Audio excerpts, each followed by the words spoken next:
Hello all and welcome to another episode of Hyper Blue Reviews. In today's episode, I'll be discussing the game, The Girl and the Robot for the PlayStation 4. Hope you enjoy.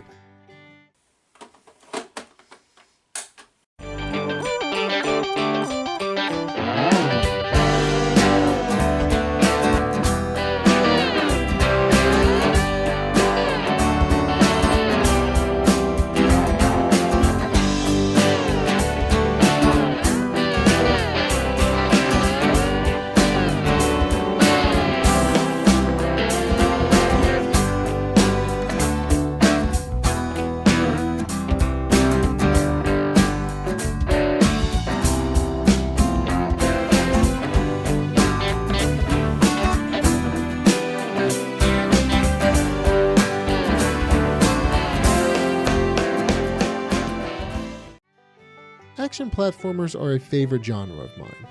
Ever since the days of Portal, I've always sought out these games as they typically provide two things: challenging puzzles that make you think outside the box, and a fun narrative. The Girl and the Robot is no different, as it is heavy on puzzles and essentially provides a co-op experience for a single player. The Girl and the Robot was funded through Kickstarter and developed and published by Flying Carpet Games. This is Flying Carpet Games' first game, and it does kinda show, but more on that later. The game was released on Steam, PlayStation 4, and Wii U in 2016. As always, I'm not sure if there's any differences between the versions, although I do doubt it, but for today's review, I'll be focusing on the PlayStation 4 version. The story of The Girl and the Robot is a rather simple one. You play as the titular girl as you try to escape a castle ruled by an evil queen. Along the way, the girl obtains a pendant that allows her to remotely control a mysterious robot. Both characters begin the game by being locked away in cages until they're freed. The girl must use the robot to solve puzzles and to defend herself from bad robots as the girl attempts to escape the castle. There are 4 main levels of the game: the castle area that you're locked away in, the kingdom itself, a maze, and the castle throne room area. The original Kickstarter had stretch goals and extra game content was included for each goal met. Since the project got $30,000, the developers decided to add the maze level. I'm sure I'm not the only one to think this, but I hate mazes. It just arbitrarily lengthens the game and serves to annoy the players. The maze in this game is no different. There are bad robots in most of the dead ends, and if you're not careful, they can sneak up on the girl and grab her, leading to an instant game over. There's no spoken dialogue in this game either, and everything is left up to the interpretation from character actions and expressions. Spoilers, but the game never gets into why the girl is locked away, or why the evil queen is the way she is. I also feel like this needs to be stated since it isn't mentioned on the cover art or the title, and again, slight spoilers, but The Girl and the Robot is part 1 of a supposedly larger story. The player isn't privy to this information until he or she beats the game. I haven't seen anything related to The Girl and the Robot Part 2, but the developers are taking a break from this series to begin working on a different game. And given that it's 2021 and I still haven't heard anything about it, I'm thinking we may never see the second part to this story. The Girl and the Robot plays as a third-person action platformer. As the little girl, you can run, jump, fit through tiny openings, control the robot, and even heal him. As the robot, you can hack and slash your way through opposing robots, shoot a bow and arrow, push heavy objects, and carry the little girl around. The girl and the robot have to work together as a cohesive unit in order to survive robot fights and solve puzzles. The robot makes up for what the girl lacks, and vice versa. The girl actually has an impressive vertical leap, but she doesn't do much to defend herself, whereas the robot can't really jump at all, but he has the means for defending himself and the little girl. Instead of giving the robot the ability to jump, the developers decided that he should have rocket boots. While rocket boots sound cool, they don't allow the robot to fly anywhere around the area. Instead, the robot is able to move quickly in whichever direction the joystick is held while pressing X. This move allows you to A, quickly dodge an enemy's attack, and B, cancel a move in case you're about to get attacked. The boost comes at a small price, however. Boosting around causes the white gem on the robot's back to turn red. The gem on the robot's back indicates the robot's health. If it turns to a flashing red, you need to avoid getting hit again until it turns back to white. If you get hit while the gem is flashing, you'll lose a piece of your armor. If you get hit after you lose your helmet, gauntlets, and leg pieces, the robot will explode and you'll get a game over. The girl does not have any form of health. For her, it's mostly a one-hit kill. In fact, when anything touches her, like a robot grabbing her, it's an instant game over. If you jump from too high of a spot with the girl, she will instantly keel over, which was actually kind of funny for me the first time it happened, mostly because it was so unexpected. There are 3 enemy types in the game that you have to watch out for. There are normal sentry robots in bronze-colored armor. These are the easiest bots to dispose of and don't generally cause the player too much grief. There are sentries in darker armor that have larger shields, heavier armor, and pole arms. These guys are a lot tougher than their bronze counterparts and, in my opinion, are the toughest enemies in the game. They can block most attacks and can also attack while blocking. The last enemy type is the kamikaze sentry. These guys will charge at the player once they spot you. Once the kamikaze sentries catch up, their first instinct is to explode next to the character.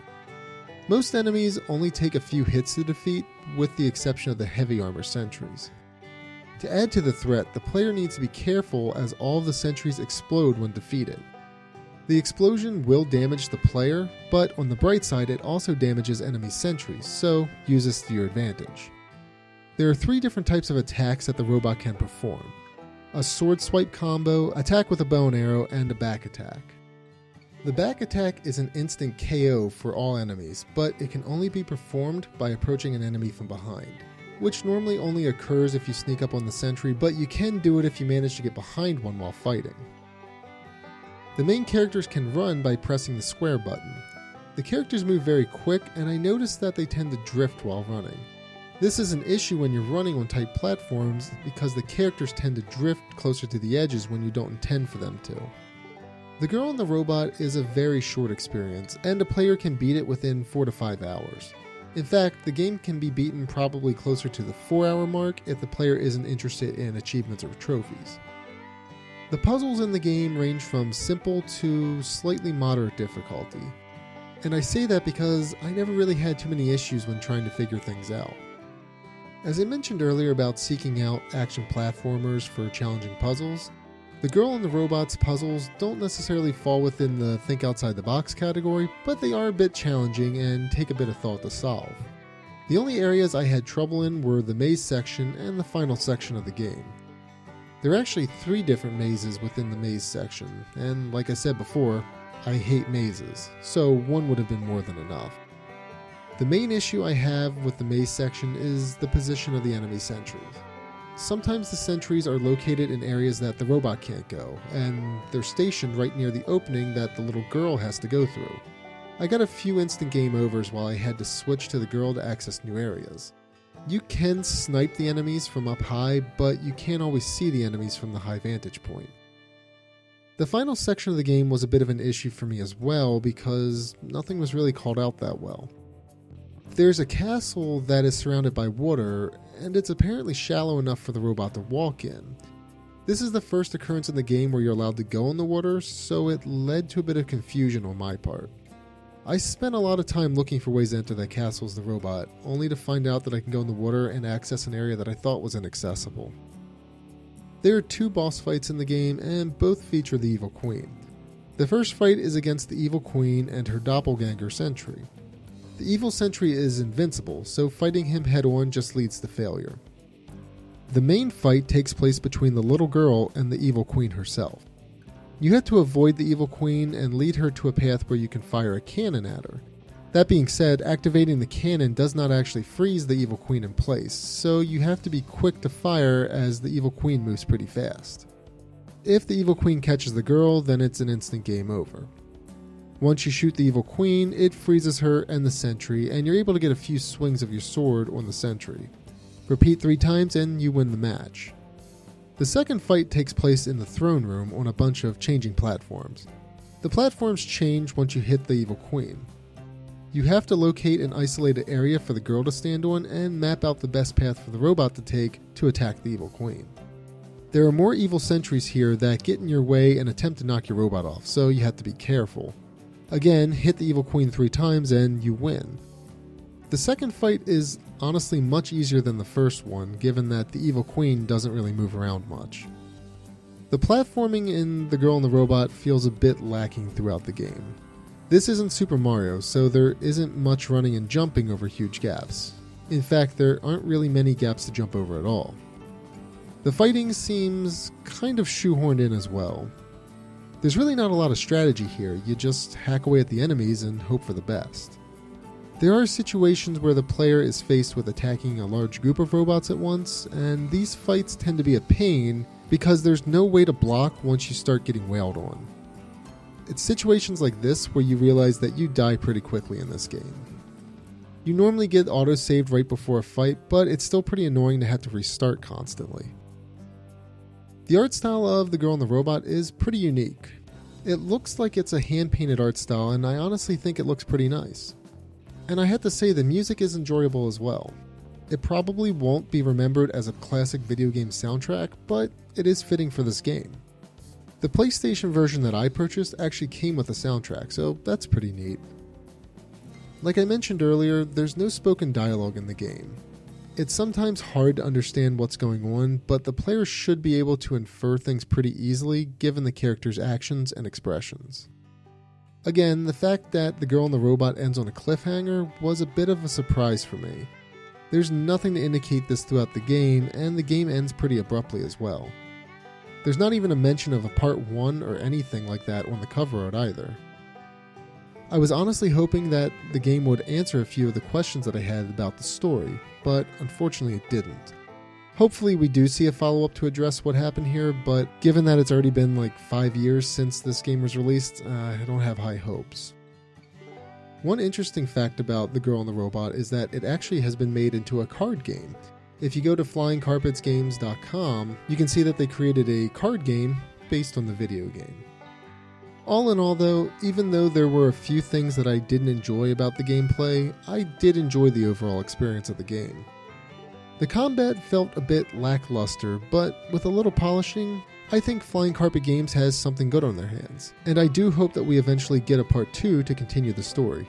I honestly would like to see what happens to The Girl and the Robot. That being said, I give The Girl and the Robot 3 Robot Centuries out of 5. Thank you for tuning in to this month's Hyper Blue Reviews. As always, thank you for watching.